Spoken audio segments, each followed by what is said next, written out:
क्या कहेंगे इसको? और बुरा लगता है सच बोलते हैं तो।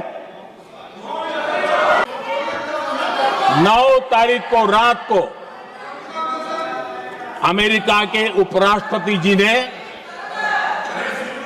मुझसे बात करने का प्रयास किया। वो घंटे भर कोशिश कर रहे थे, लेकिन मेरी सेना के साथ मीटिंग चल रही थी, तो मैंने उनका फोन उठा नहीं पाया।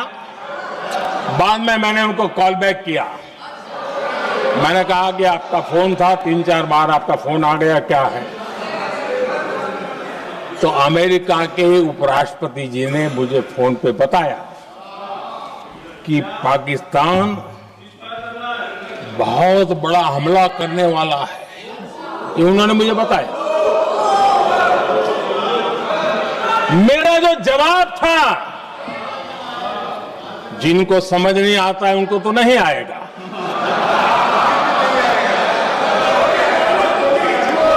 मेरा जवाब था अगर पाकिस्तान का ये इरादा है तो उसे बहुत महंगा पड़ेगा। ये मैंने अमेरिका के उपराष्ट्रपति को कहा।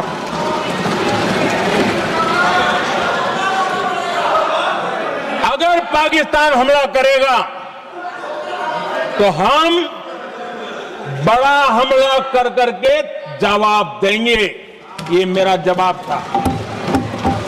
और आगे मेरा एक वाक्य था, मैंने कहा था हम गोली का जवाब गोले से देंगे। ये 9 तारीख रात की बात है, और 9 रात में और 10 सुबह हमने पाकिस्तान को सैन्य शक्ति को तहस नहस कर दिया था। और यही हमारा जवाब था, यही हमारा जज्बा था। और आज पाकिस्तान भी भली भांति जान गया है कि भारत का हर जवाब पहले से ज्यादा तगड़ा होता है।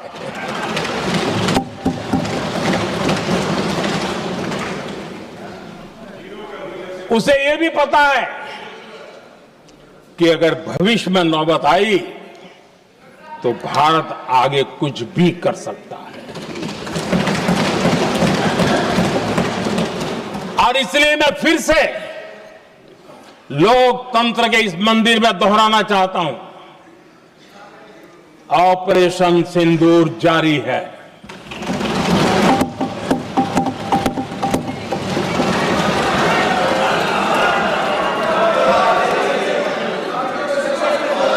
पाकिस्तान ने दुस्साहस की अगर कल्पना की तो उसे करारा जवाब दिया जाएगा।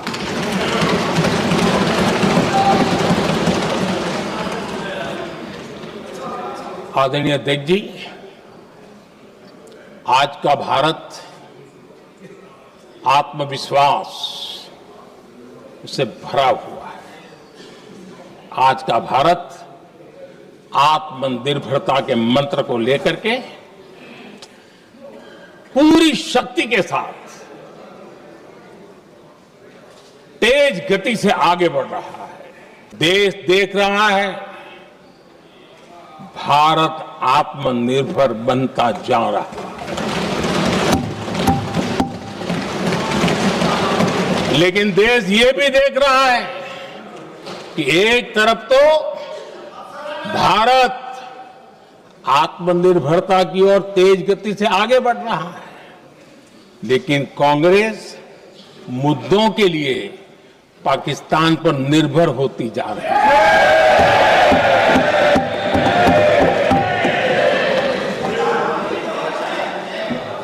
मैं आज पूरा दिन देख रहा था, जो 16 घंटे से जो चर्चा चल रही है, दुर्भाग्य से। प्लीज बैठिए, सब जवाब दे दिया आपका। आप सुनते नहीं, सबका जवाब दे दिया। प्लीज दुर्भाग्य से सुनिए जवाब। कांग्रेस को पाकिस्तान के मुद्दे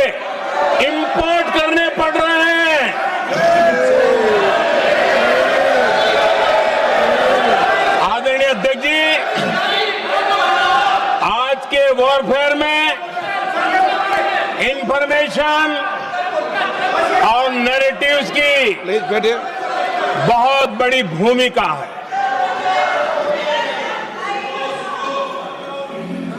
नैरेटिव घड़ करके एआई का भी भरपूर उपयोग करके सेनाओं के मनोबल को कमजोर करने के खेल भी खेले जाते हैं।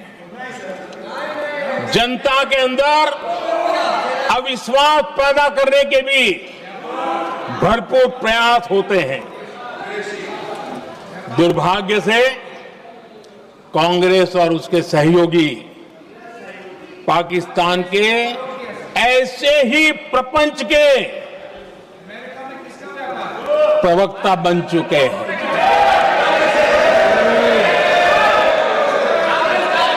आदरणीय अध्यक्ष जी, देश की सेना ने,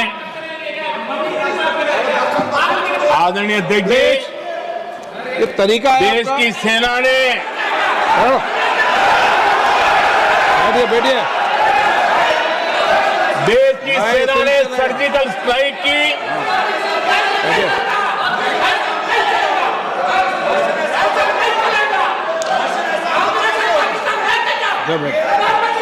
बैठिए बैठिए। आदरणीय अध्यक्ष जी, देश की सेना ने सफलतापूर्वक सर्जिकल स्ट्राइक की तो तुरंत कांग्रेस वालों ने सेना से सबूत मांगे थे, लेकिन जब उन्होंने देश का मूड देखा, देश का मिजाज देखा, तो सुर उनके बदलने लगे और बदल करके क्या कहने लगे? कांग्रेस के लोगों ने कहा, ये सर्जिकल स्ट्राइक क्या बड़ी बात है, ये तो हमने भी की थी। एक ने कहा 3 सर्जिकल स्ट्राइक की थी, दूसरे ने कहा 6 सर्जिकल स्ट्राइक की थी, तीसरे ने कहा 15 सर्जिकल स्ट्राइक की थी। जितना बड़ा नेता उतना बड़ा आंकड़ा चल रहा था।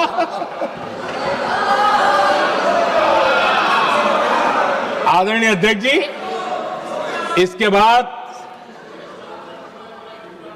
बालाकोट में सेना ने एयर स्ट्राइक की। अब एयर स्ट्राइक तो ऐसी थी कि वो कुछ कह नहीं सकते थे, इसलिए ये तो नहीं कहा कि भाई हमने भी की थी। उसमें तो उन्होंने समझदारी दिखाई, लेकिन फोटो मांगने लगे। एयर स्ट्राइक हुई तो फोटो दिखाओ, क्या कहां गिरा, क्या तोड़ा, कितना तोड़ा, कितने मरे, भाई यही पूछते रहे। पाकिस्तान भी यही पूछता था, ये भी यही पूछते थे। इतना ही नहीं, आदरणीय अध्यक्ष जी, जब पायलट अभिनंदन पकड़े गए तो पाकिस्तान में तो खुशी का माहौल होना स्वाभाविक था कि उनके हाथ में भारतीय सेना का एक पायलट उनके हाथ लगा था। लेकिन यहां पर भी कुछ लोग थे जो कानों कानों में कह रहे थे, अब मोदी फंसा, अब अभिनंदन वहां है, मोदी ला करके दिखा दे, अब देखते हैं मोदी क्या करता है। आज डंके की चोट पर अभिनंदन वापिस आए।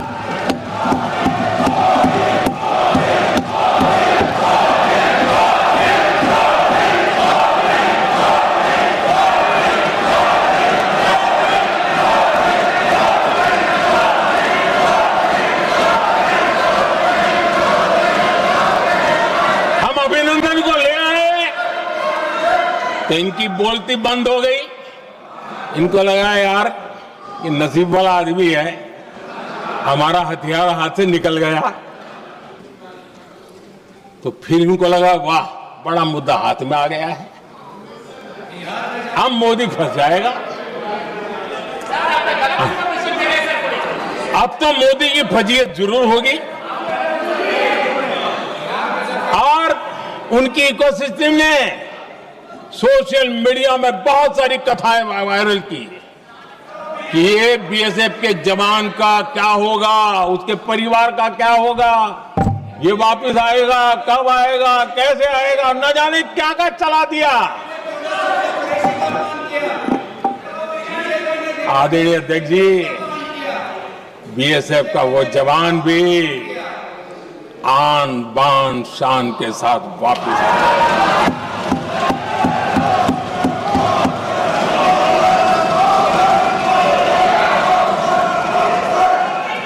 आतंकवादी रो रहे हैं,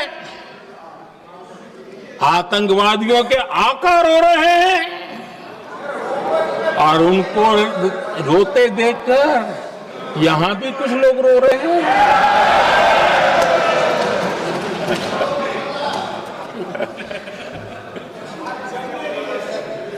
अब देखिए, सर्जिकल स्ट्राइक में सर्जिकल स्ट्राइक चल रही थी, उसके बाद उन्होंने एक खेल खेलने की कोशिश की, बात जमी नहीं। एयर स्ट्राइक हुई तो दूसरा खेल खेलने की कोशिश की, वो भी जमी नहीं।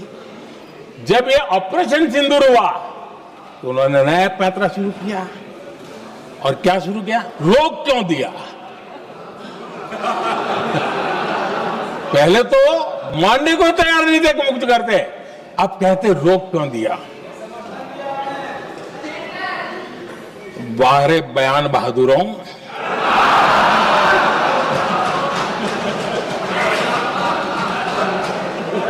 आपको विरोध का कोई न कोई बहाना चाहिए और इसलिए सिर्फ मैं नहीं, पूरा देश आप पर हंस रहा है।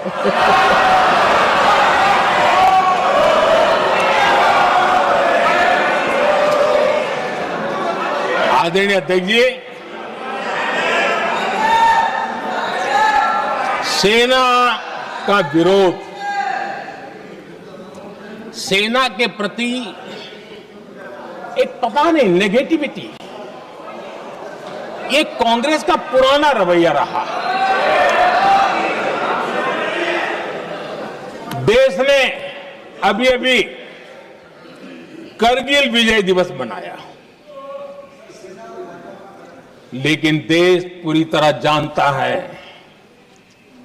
कि उनके कार्यकाल में और आज तक करगिल के विजय को कांग्रेस ने अपनाया नहीं। न करगिल विजय दिवस मनाया है, न करगिल विजय का गौरव किया। इतिहास साक्षी है अध्यक्ष जी। जब डोकलाम में सैन्य हमारा शौर्य दिखा रहा था, तब कांग्रेस के नेता चुपके चुपके किससे ब्रीफिंग लेते थे वो सारी दुनिया अब जान गई।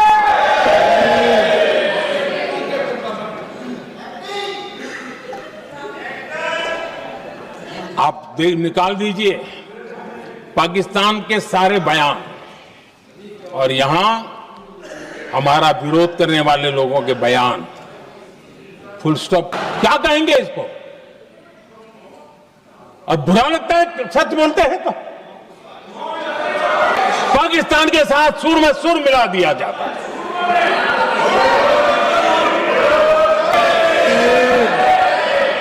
क्या कह रहे हो तुम लोग? तो आपने देखा कि किस तरह से प्रधानमंत्री मोदी ने कई सारे मुद्दों पर अपनी बात रखते हुए, चाहे वो बालाकोट का एयर स्ट्राइक हो, या फिर अभिनंदन की घर वापसी हो, या फिर सेना के उन जवानों की शौर्यता और अदम्य वीरता का परिचय देते हुए उनका मान बढ़ाना हो, उनका मनोबल ऊंचा करना हो, या फिर यूपीए समर्थित कांग्रेस पार्टी के उन सभी सांसदों को आईना दिखाना हो और उनके इन जवाबों का, उनके प्रश्न चिन्हों का मुंह तोड़ जवाब देना हो। काफी चीजों का प्रधानमंत्री मोदी ने संसद भवन में बहुत ही बेबाकी से जवाब दिया। इसके साथ साथ उन्होंने ये भी कहा कि अमेरिका में जो इस तरीके से बयान आ रहे थे, अमेरिका के जो उपराष्ट्रपति हैं, उन्होंने इस तरीके से कहा कि पाकिस्तान अब आपके ऊपर मुंह तोड़ जवाब दे सकता है, आपके ऊपर हमला कर सकता है। तो भारत के प्रधानमंत्री का वो बयान जब उन्होंने कहा कि भारत का हर एक हमला पिछले हमले से ज़्यादा बड़ा होगा, इस तरह के बयानों से भारतीय सेना का मनोबल तो बढ़ता ही है। देश के लोगों को ये महसूस होता है कि उनकी जो बागडोर है, उनकी जो नेतृत्व करने वाली शक्ति है, वो डबल इंजन की सरकार प्रधानमंत्री मोदी के नेतृत्व में देश को आगे ले जा रही है। तो इस तरीके से सर्जिकल स्ट्राइक हो, बालाकोट पर इंडियन एयरफोर्स का हमला हो, या फिर सेना के उन ऑपरेशन सिंदूर के इन जवानों का प्रतिशोध लेना, और इसके साथ साथ यूपीए समर्थित कांग्रेस पार्टी के उन सभी सांसदों को एक साफ साफ आईना दिखाना हो। आपको ये वीडियो, आपको प्रधानमंत्री मोदी का ये अंदाज और उनका गुस्से में दिखाया गया ये रौद्र रूप कैसा लगा? कमेंट करें, अपनी राय और अपनी विचार आप हमें ज़रूर बताएं। और अगर आपको आज की वीडियो अच्छी लगी है तो इसे एक लाइक करिए, चैनल सच्ची घटना को सब्सक्राइब कीजिए और भारतीय सेना के अदम्य साहस, शौर्य और उनके परिश्रम के लिए और साथ साथ प्रधानमंत्री मोदी के इस बयान के कमेंट जरूर कीजिएगा। वीडियो को लाइक, शेयर एंड सब्सक्राइब करना ना भूलिएगा। एक नई वीडियो के साथ हम आपसे फिर मिलते हैं। तब तक के लिए आप सभी का बहुत बहुत धन्यवाद। Thanks for watching this video.